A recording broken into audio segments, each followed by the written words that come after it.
The world is moving toward a net zero future, but amid a declaration of intent, how can countries bridge the investment gap to reach carbon neutrality? Green finance is poised to be a long-term strategy, and China is one of the market leaders in green finance. The country's central bank has been playing a key role in establishing green finance pilot zones to foster China's sustainable growth. So is green finance the next frontier for international climate cooperation? What's going to be China's contribution? And worldly, what's the plan? Earlier on the sidelines of the China Development Forum 2021, I spoke to Agustin Carstens. He's the general manager of the Bank for International Settlements. Let's hear his views.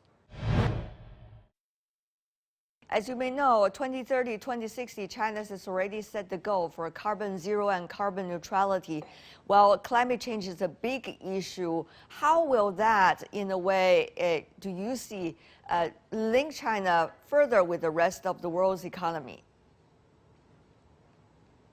Well, first of all, the signaling effect is very important. I think that the fact that China is committed to a greening of the economy and a greening in development is really remarkable, and it has to be highlighted. But to you, the green finance has always been a big issue, and how well do you think that could be incorporated into the overall financial system of the world from your perspective? Well, I mean, I think that we need to make our financial system evolve. We have already a few years of investment in trying to adapt our financial system to the goals of climate change, but more work needs to be done. We need to improve the infrastructure for markets to work. What is key is how do we evaluate, how climate-friendly different assets are. We have to come with taxonomy so that investors have a better guiding principles to design and to decide where are they going to put their money. And at the same time, we need to have a better perspective and deeper knowledge, better taxonomy again, to assess the financial stability risks that are involved in climate change. Right. So I think a lot of work needs to be done, but I think that we are on the right path, and we should be, the financial system should not be an obstacle for greening the economy. But what kind of changes and especially danger, when you use the word, is there in the financial system when incorporating, the idea of green finance, how to do it well and safely, make sure it's a good transition? Have you ever been thinking about that? What are some of the concrete plans? Well, if you want concreteness, let me give you one very concrete one. We here at the BIS help central banks in the managing of their international reserves. And therefore, we have opened already two bond funds, green bond funds, that basically facilitate for central banks to channel some of their international reserves. We have been working one in dollars. We just launched one in euros. And hopefully, in not much time in the future, we can come up one for Asia, and hopefully also at some point one in renminbi. Interesting. Do you have a timetable already? Are you in discussion with anyone specific about this? Yes, we have been having some preliminary ideas. Now, of course, this depends on the development of the bond market, green bond market in Asia and in China, to have better definitions, to have better ways to identify how green a bond is. And once this is ready, we are ready to launch it.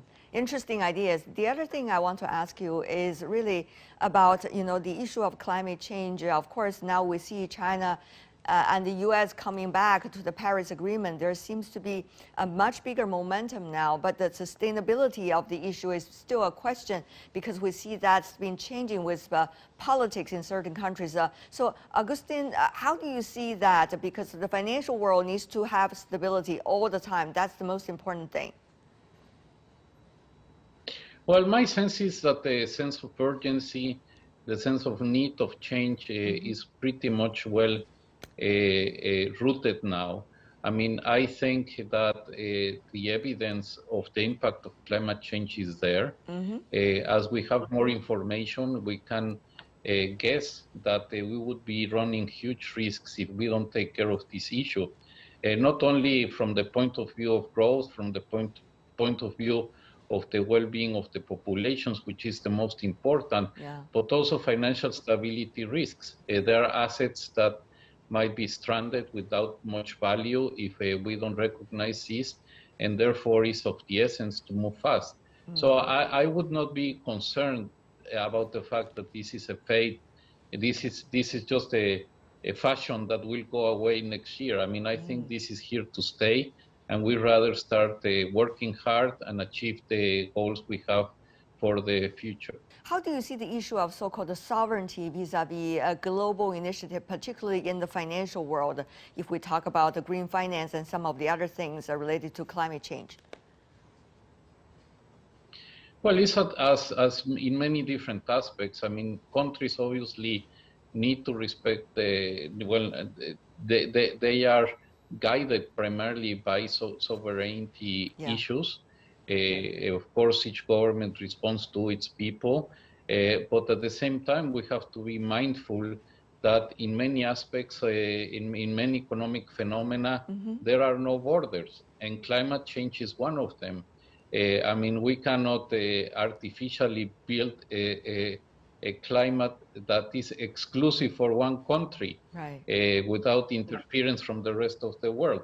Therefore, we need to recognize the interdependencies, and therefore we need to collaborate internationally. So as in many other different aspects, we need to reach the right balance between domestic interests and the international objectives, which at the end are also part of the national interest. Right. The other thing, of course, is about the stability of the international financial outlook. Agustin, you know better than I do about all the latest development, how economies are trying to revive their agenda in the near future, some by keep on printing money, as some being accused of. So how do you see all of this economic recovery measures, especially by a few countries, the impact of it on the future financial world? Well, I mean, I think central banks in particular have been very skilled in responding to the pandemic. I think we wouldn't be here without the very strong measures that were taken last year. We still are not completely out of the woods. We still have some uncertainties as we move forward. And more than anything, we still don't see any negative signs of the measures themselves. What is important, and I think this is something we need to underline, is that it is very positive for the world economy that the two largest economies are in a path of a very high growth. That is China and the US. As you know, an economy depends on internal forces, but also the external forces. And if the external environment is much better, I think that the external sector, basically being pulled by the US and China, would help many economies to get out of the difficult times that have been imposed by the pandemic. I think it would help them. It would complement certainly the domestic efforts that different countries are doing to fight the pandemic. What's going to happen to the developing world? I know you yourself personally also coming from a huge developing country. You know, the pandemic is going to have a huge impact on the economy, especially on the developing world. So how are we going to see them pick themselves up, in fact, amid all these uncertainties still? I think what is very important is to put attention how resources should be reallocated in those countries. What I'm concerned about is about certain economies, for example, like economies that depend a lot on services and services related to face-to-face relationship, like tourism and so on. It's likely that those sectors will not come back as they were in the past. And therefore, these economies will have to look into alternative strategies for development. And not that tourism will disappear, but it might be that for some years the dynamics there will not be as strong as they used to be. Therefore, countries will need to concentrate not only on having macro stability, but Yes. also have a development plan that allows them to develop different sectors and in such a way that they can provide employment to their population. Great point. Let me move on, Mr. Carstens, to another point, which is about innovation in the financial world. Well, my view is that innovation is here to stay, and I think we in the financial system need to have a clear view of how do we want to use technology to make for better financial systems in terms of resilience, in terms of reach, in terms of their impact on the economy. Financial inclusion is very, very important. Technology can help us to broaden the reach of financial services to the population at much better prices. It also should provide for better products so that we can provide the different type of transactions, but with safety. So I think that we obviously not everything is simple, not everything is straightforward. No. There are some issues that we need to take into account. Obviously, financial supervision and regulation is of the essence. Sometimes innovation runs much faster than what it should, and it exposes countries to different risks.